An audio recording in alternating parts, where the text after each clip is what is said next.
ಆದ ಮಾಲಿಂಗಪ್ಪ ಇಂಗದಾಳ ಅವರ ಒಂದು ಭ್ರಷ್ಟಾಚಾರವನ್ನು ಖಂಡಿಸಿ ಸುಮಾರು 6 ತಿಂಗಳಿಂದ ನಾವು ಹೋರಾಟ ಮಾಡ್ಕೊತ ಬಂದಿದ್ವಿ. ಇದಕ್ಕಿಂತ ಮುಂಚಿತವಾಗಿ ನಾವು ತಮ್ಮ ಒಂದು ಪತ್ರಿಕಾಗೋಷ್ಠಿ ಮಾಧ್ಯಮಗೋಷ್ಠಿ ಕೂಡ ಮಾಡಿದ್ದೀವಿ. ಇವತ್ತು ಏನಪ್ಪ ಅಂದರೆ ಸಮಾಜದಲ್ಲಿ ಇವತ್ತು ಆಲ್ರೆಡಿ ಭಾಳಷ್ಟು ಪರಿಶಿಷ್ಟ ಪಂಗಡ ಇಲಾಖೆಗಳಲ್ಲಾಗಿರ್ಬೋದು, ಪರಿಶಿಷ್ಟ ಇಲಾಖೆಗಳಲ್ಲಾಗಿರ್ಬೋದು, ನಿಗಮಗಳಲ್ಲಾಗಿರ್ಬೋದು ಅತಿ ಹೆಚ್ಚು ನಮ್ಮ ಇಲಾಖೆಗಳಲ್ಲಿ ಅನ್ಯಾಯ ಆದರೂ ಕೂಡ ಯಾರ್ಯಾರು ಇದುವರೆಗೆ ತಲೆ ಕೆಡಿಸ್ಕೊಂಡಿಲ್ಲ.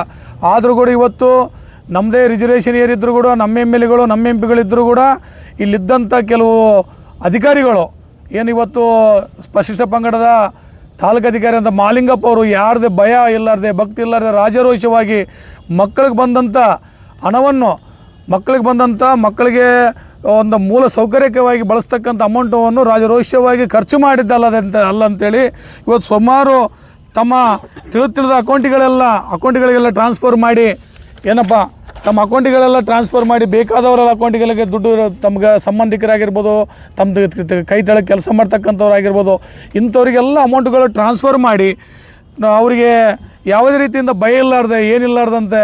ಆಮೇಲೆ ಇವ್ರಿಗೆ ಏನಪ್ಪ ಅಂದರೆ ಒಂದು ಮೇಲಧಿಕಾರದ ಭಯ ಇಲ್ಲಾರ್ದಂಗೆ ಆಗ್ಬಿಡ್ತೀವಿ. ಇವ್ರಿಗೆ ಮೊದಲೇದಾಗಿ ಇವ್ರಿಗೆ ಏನಪ್ಪ ಒಂದು ಬೆನಿಫಿಟ್ ಅಂದರೆ ಮೇಲಧಿಕಾರಿಗಳು ಅವ್ರು ಯಾರು ಜಿಲ್ಲಾಧಿಕಾರಿಗಳಾಗಿರ್ಬೋದು, ಮೇಲೆ ರಾಜ್ಯ ಆಫೀಸರ್ಗಳಾಗಿರ್ಬೋದು, ಯಾರ್ಯಾರು ಇವ್ರಿಗೆ ಭಯನೇ ಇಲ್ಲ.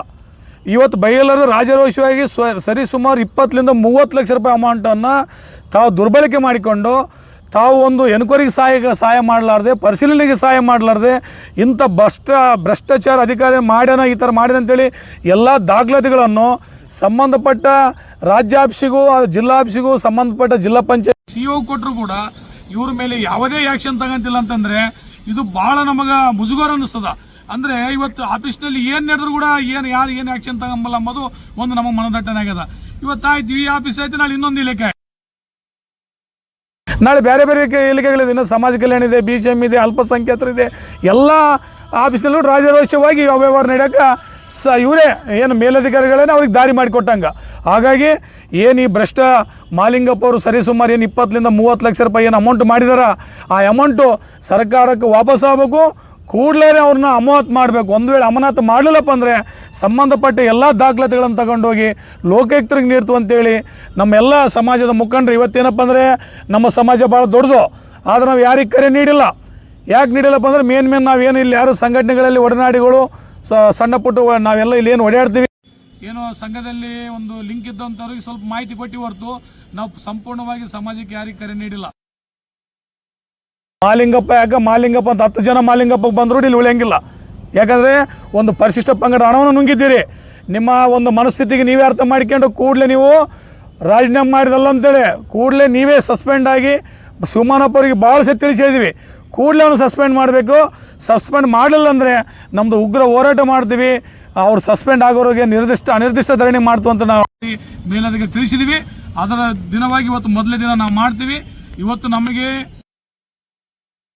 ನಾವು ಯಾವುದೇ ರೀತಿಯಿಂದ ನಮ್ಮ ಧರಣಿಯನ್ನು ವಾಪಸ್ ತೆಗೆದುಕೊಂಡಿಲ್ಲ. ಮಕ್ಕಳಿಗೆ ಆಗಲಿ ಭಾಳಷ್ಟು ದೊಡ್ಡ ಅನ್ಯಾಯ ಮಾಡ್ಯಾರ. ಇವತ್ತು ಹಾಸ್ಟೆಲ್ಗಳಿಗೆ ಹೋಗ್ರಿ, ನೀವೆಲ್ಲ ಮಾಧ್ಯಮದವ್ರು ನಿಮ್ಗೆ ಹೇಳ್ತೀನಿ, ಯಾವುದೇ ಹಾಸ್ಟೆಲ್ಗೆ ಹೋಗ್ರಿ ಕುಡಿಯೋಕೆ ನೀರಿಲ್ಲ, ಒಂದು ಗ್ಲಾಸ್ ಇಲ್ಲ, ಪ್ರಯಾಣಗಳ ವ್ಯವಸ್ಥೆ ಇಲ್ಲ, ಶೌಚಾಲಯಗಳು ಸ್ವಚ್ಛ ಇಲ್ಲ. ಇಷ್ಟು ಭ್ರಷ್ಟ ಮಾಡಿಬಿಟ್ರಂದರೆ ಇಷ್ಟು ಹೊಲಸು ಎಬ್ಬಿಸುವಾಗೇನೆ ಪುಣ್ಯಾತ್ಮ. ಈ ಪುಣ್ಯಾತ್ಮನ ಎಲ್ಲ ಅಧಿಕಾರಿಗಳು ಯಾವ ಒಂದು ಹಿತದೃಷ್ಟಿಯಿಂದ ಇವ್ರನ್ನ ಕಾಪಾಡ್ತಾರೋ ಗೊತ್ತಿಲ್ಲ. ದಯವಿಟ್ಟು ಎಲ್ಲ ಅಧಿಕಾರಿಗಳು ಕೂಡಲೇ ಇದು ನಮ್ಮ ಒಂದು ಹೋರಾಟನ ಪರಿಗಣನೆಗೆ ತೆಗೆದುಕೊಂಡು ಕೂಡಲೇ ಅವ್ರನ್ನ ಅಮಾನತು ಮಾಡಬೇಕಂತೇಳಿ ನಮ್ಮ ಎಲ್ಲ ವಾಲ್ಮೀಕಿ ಸಮಾಜದ ಒಕ್ಕೂಟಗಳಿಂದ ಒತ್ತಾಯ ಮಾಡುತ್ತೇವೆ.